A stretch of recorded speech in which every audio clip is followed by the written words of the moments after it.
step one of warfare, know your enemy. And there's a bunch of archetypes here. So let's go over some of the standard MAGAs, all right? The first one, the baseline MAGA. The basic MAGA. Trailer park trash, uneducated, probably obese, probably stinky. They're standard, they're stereotypical. They're the bread and butter.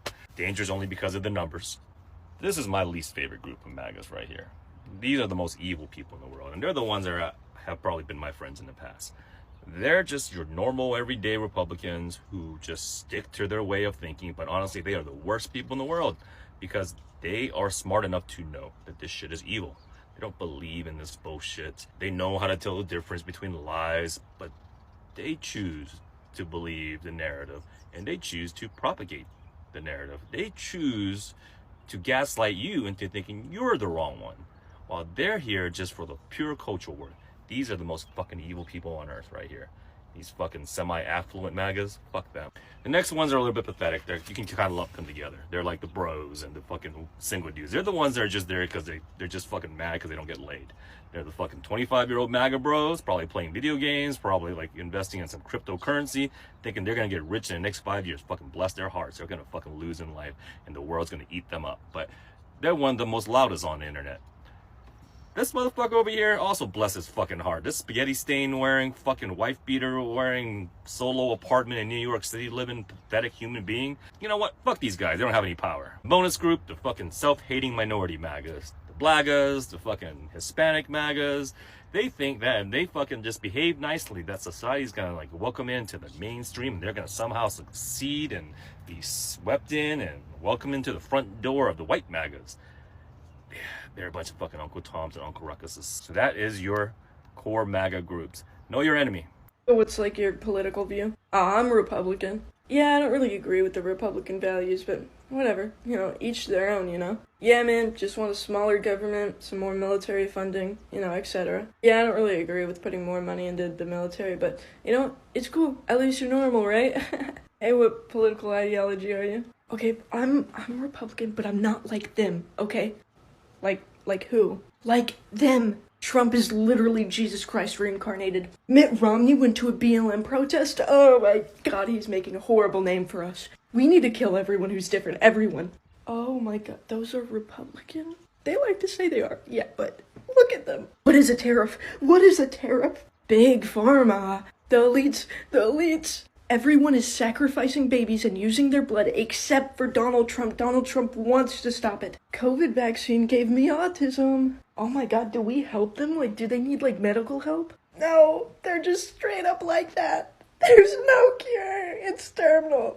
They have stage 5 MAGA. It's terminal. Make America Great Again is nothing but a cover-up for the failure of U.S. propaganda. Since 1945, America has been consistently interventionist and just a fucking terrorist on the global scale, installing regime changes and applying a new form of neocolonialism across entire continents like South America and Africa. And before that, a good portion of our economy was built on slavery. This isn't even addressing the social issues or the rampant racism or misogyny that our country has consistently upheld. America has never been a great country. You've been consistently just repeatedly told that it is this great thing because we have a massive military and we're an imperialist nation. And now that that facade is slipping and people are realizing that we're just a military with a business model and we don't actually give a fuck about domestic quality of life, they're saying shit like, make America great again. But our greatness was based on situational circumstance. We benefited from a post-World War II economy where most countries had no infrastructure because of physical destruction that we were spared from because we're on an entirely different continent. That is what gave us our edge, and then we used that edge to manipulate the rest of the world and turn ourselves into an empire. That is what we are, a militaristic, neocolonialist empire. It's just so irritating to even think about that, like, we believe in this fictitious, like, fantasy idea of what the US is. It's easy for MAGA to lack empathy because they fundamentally don't believe in other people's suffering. They cannot accept that there are hardships that they don't experience. They refuse to believe it. This comes back to the conversation about emotional immaturity because people who are emotionally immature are fundamentally afraid of intimacy. Emotional connection is a form of intimacy. Your ability to connect and relate to other people is only as good as your ability to connect with yourself. People who are emotionally immature will do anything, like jump out of a window to avoid having a conversation about their feelings and having to deeply reflect. It is too scary, too painful for them, and that drives this like survival instinct to get away from it. What MAGA gives emotionally immature people is a window to jump out of. It gives them something to believe that doesn't require the work that they're afraid to do. Think about victim blaming culture, super common in MAGA. What was she wearing? Why was she out? What was she drinking? She shouldn't have been alone. She was asking for it. They're throwing all of these roadblocks up between them and having to empathize with the victim because they cannot deal with the emotional consequence of accepting that this happened to even one woman, let alone all women in the world who go through these things. For the emotionally immature person to have these realizations of other people's suffering means they might have to feel responsible for it and do something about it. And that is absolutely the worst thing. They won't even do it for their own children. They will like, la, la, la, la, can't hear you. And MAGA gives them an excuse to do that. If they don't believe in other people's suffering, if they can twist everything into being everyone else's fault and them having no blame for anything whatsoever, then they don't have to deal with the emotional consequences of other people having hardships, let alone race theory and the inequalities of this world and like what their own whiteness has done to people. They'll just never ever go there. That's why Christianity is so easily interwound with this MAGA crowd, Christianity. Anyone's suffering can be justified by a twisted use of Christianity because it promises salvation later. Suffer now for the reward of heaven later. Hi, my name is Kylie and here are 4 categories of conservative people. I grew up around a lot of conservative people, so I've noticed there are 4 major patterns or types of people that fall into this category. Number 1, narcissists. These are people that expect the world to revolve around them, and when it doesn't, they become angry and start to scapegoat one of the many minorities that they do this to. An example of someone notable would be Donald Trump or Ted Cruz. Number 2, social misfits. These are people that are honestly incredibly intelligent, but they were consistently bullied as children or have just never really found community. They've always been the weird one that no one likes. And because of that, they begin to take it out on other people and promoting hateful ideas. So think maybe like Ben Shapiro for this category. Number 3, ignorant people. These are generally people who are apolitical and don't see color, and they just don't care enough or don't know enough. So they end up adopting the beliefs of their friends, family, and community. And number 4, last but not least, stupid people. These are people who didn't go to college and just don't care about learning, generally speaking. They coasted through school and they probably read at about like a 5th grade reading level. They just don't have a very sophisticated knowledge of settler colonialism or racism or systemic issues that underlie our society, so they become susceptible to propaganda. Peace and love. Hello everyone, it's Anthony. Welcome back to my YouTube channel. So I just popped up to say hi and to thank you, and you mean a lot to me by watching these videos and helping them gain traction. You are really giving me a voice to continue preaching. You know, I have an important message to tell the world. Maybe and probably I don't have the audience. So by watching these videos, you really give me the voice, and it's really amazing. I want to thank you. And the most important, as I give my voice, don't forget to give yours in the comment section, and I will engage, we'll discuss, we'll talk our issues out there in the comment section. So let's continue watching, and I'll be making my conclusion at the end of the video. So I just popped up to say hi. How are you doing? Why don't you cry some more, liberal? This is exactly what I voted for.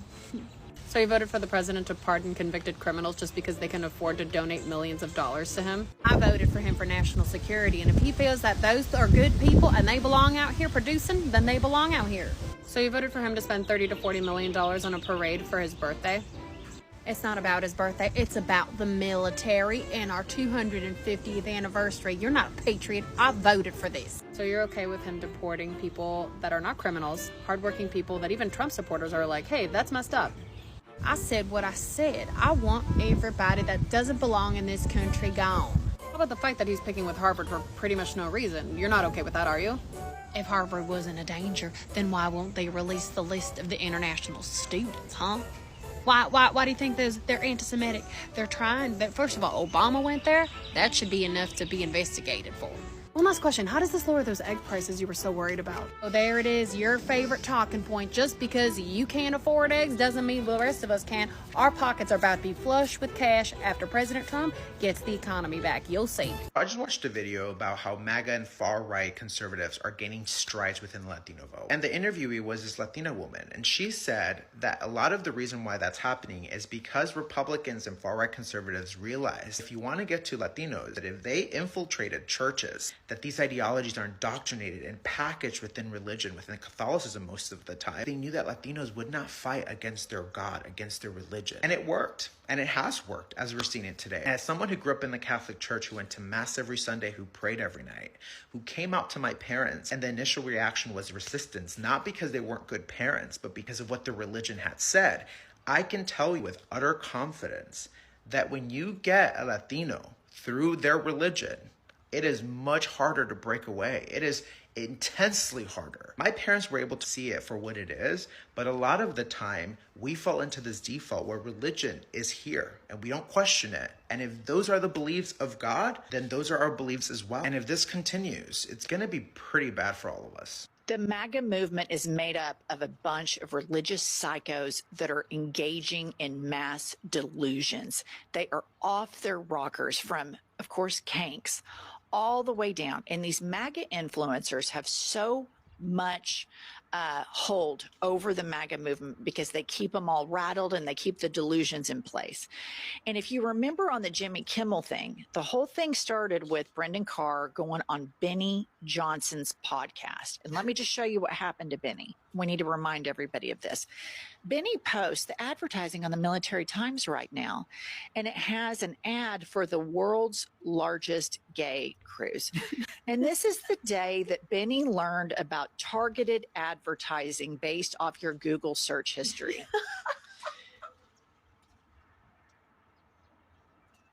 So I got to thinking, there's MAHA, Make America Healthy Again. MAGA, Make America Great Again. But what we really need to do is make America follow the Constitution again. Motherfucker.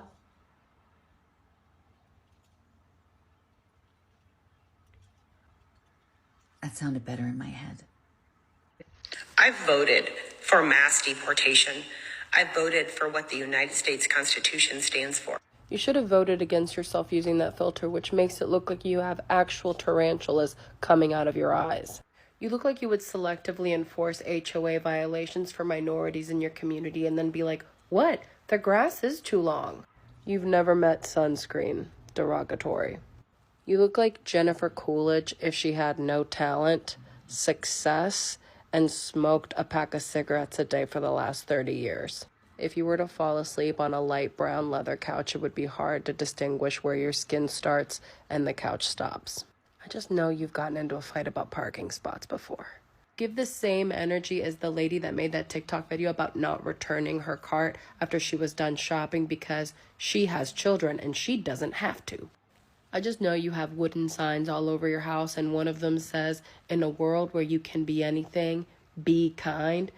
And then Whenever I stand in a public square and there is a gathering, take over the mic and tell everyone that I'm a communist, I'm a socialist, I'm a capitalist, I'm a Marxist,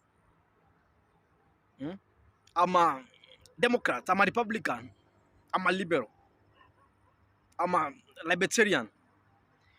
People will know who I am based on ideologies and the principles guidelining members of that movement.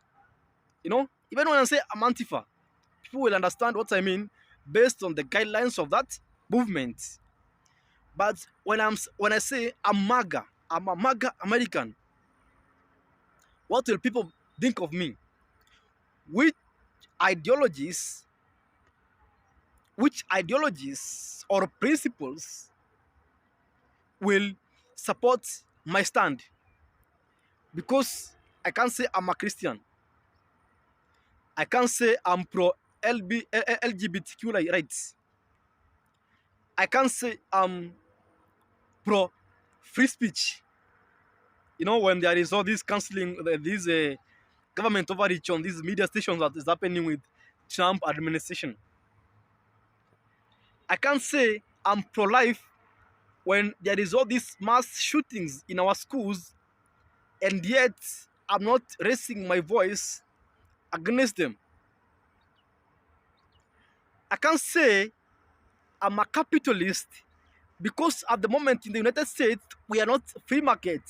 Trump is placing tariffs on every country, is literally blocking our markets from the free world. The corporates are taking everything. It's crony capitalism. So, what is the MAGA ideology? What is their vision for this country? You know, they claim that Democrats don't have a vision. Democrats don't have ideas for this country. MAGA cannot claim to be anti-immigration when they are reporting Latino Americans or Mexicans and bringing in white South Americans and 600,000 Chinese students to America. So, brothers, sisters, fathers, mothers, aunts, uncles, grandpas, grandmas, what is the MAGA ideology? Let them tell us. What vision do they have for this country? Because from where I stand, the ideology is mostly based on breeding chaos, overwhelming our independent federal agencies until they collapse. Now, we can have a system like Russia, whereby Trump or any Republican president is the supremo, and then there is a governing council which is selected on the guidelines of Project 2025. And that is what is happening. You saw the other day when Trump was in England, United Kingdom, whatever, London, name them. Was it Westminster where? King Charles, Trump. Who was there? Sam Altman, Mark Zuckerberg, Tim Cook, billionaires. So now that is a system that is being set in place. You see, with Trump as the king or any other Republican president as the king, the way we have the monarchy. So we will have a mix of monarchy and democracy at the same time. When we elect a president, he is democratically elected, but once he assumes the role of the presidency, he becomes a king. That's where we are headed as a country. So I usually say stay alert, stay focused, talk blue, listen blue, watch blue, vote blue. And until the next video, thank you for your attention to this matter.